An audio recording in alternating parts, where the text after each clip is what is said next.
un des points qu'on entend beaucoup, c'est l'isolation des bâtiments, évidemment, qui est très mauvaise. Est-ce que vous pensez qu'un investissement massif dans l'isolation à la fois des particuliers et des bâtiments publics pourrait permettre de diminuer significativement l'énergie consommée et qu'il y a un Donc impact il y a un positif? problème sur la flotte de bâtiments en Belgique, qui est une flotte assez vieille, avec des mauvaises performances énergétiques. Je ne pense pas que c'est le rôle de l'État de financer en fait tout ce qui est investissement dans l'isolation en fait au niveau privé. Pourquoi? Parce que il a déjà tellement de problèmes avec ses bâtiments publics que je pense que c'est beaucoup mieux que l'argent public serve le public.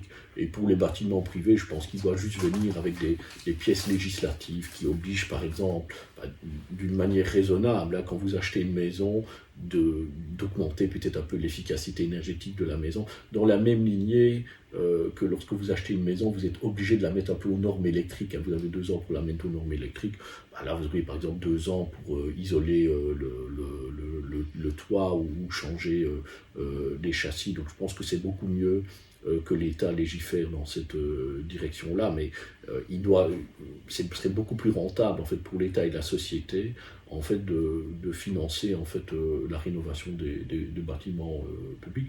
Et si vous financez la rénovation des bâtiments privés, créez quand même une petite injustice sociale, parce que c'est quand même la personne en fait qui sait s'acheter un logement, et là les logements viennent quand même très cher, qui bénéficie en plus d'argent public.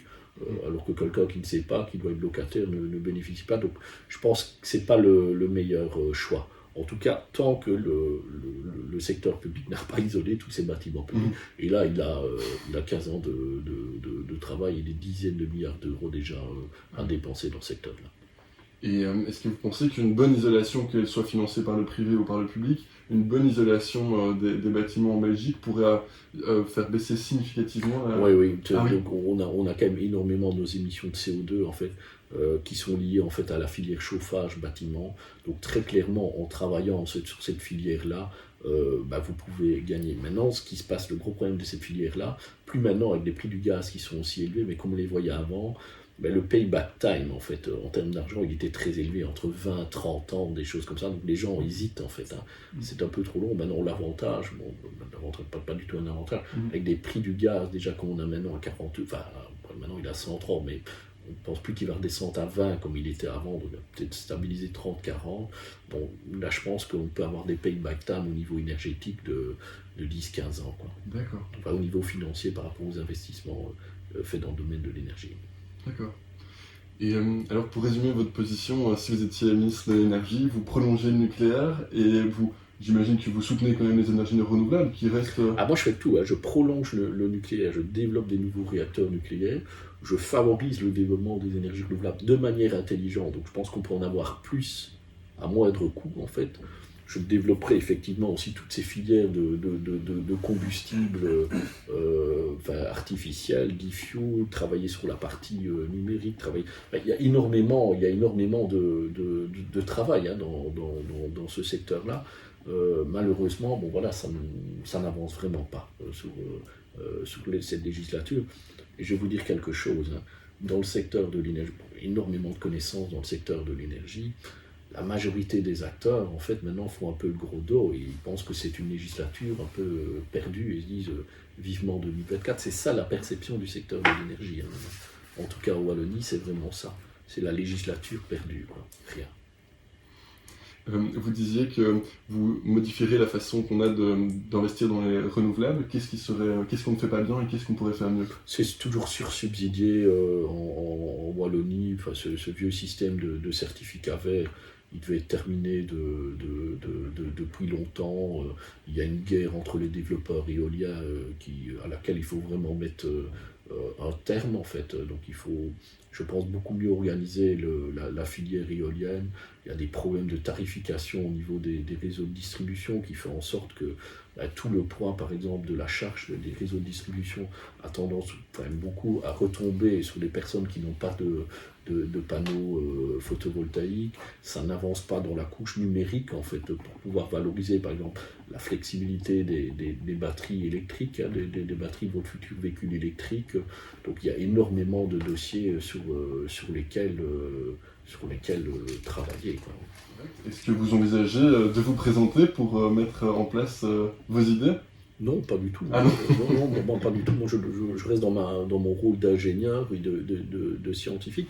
Mais il y a plein de politiciens ou politiciennes, en fait, qui sont capables de faire ce boulot de ministre de l'énergie excessivement bien, en fait. Hein. C'est juste que maintenant, voilà, le poste, il est occupé par une dogmatique antinucléaire obsédée par ça, en fait, la mise à mort de la filière nucléaire, et qui n'écoute pas du tout. Donc voilà, c'est juste, le casting est excessivement mauvais. Et en région wallonne, on a quelqu'un qui n'avance pas dans les dossiers, quoi. Voilà, qu'est-ce que je vous dis? C'est ça. Mais il y a tellement d'autres, en fait, politiciens talentueux qui seraient capables de le faire. Voilà, c'est tout. Maintenant, qu'est-ce que vous voulez que je vous dise? Enfin, que je mette autre chose que 0 sur 10, 0 sur 10, peut-être même aller en note négative, hein, si je pouvais donner, à un ministre de l'énergie, en fait, qui crée, en fait, un problème de sécurité d'approvisionnement en 2025, donc pas assez d'électricité. Enfin, je veux dire, c'est comme un ingénieur qui construirait un bateau, et le bateau est plus lourd que le volume d'eau qu'il déplace et qui coule directement. C'est ce niveau-là, en fait.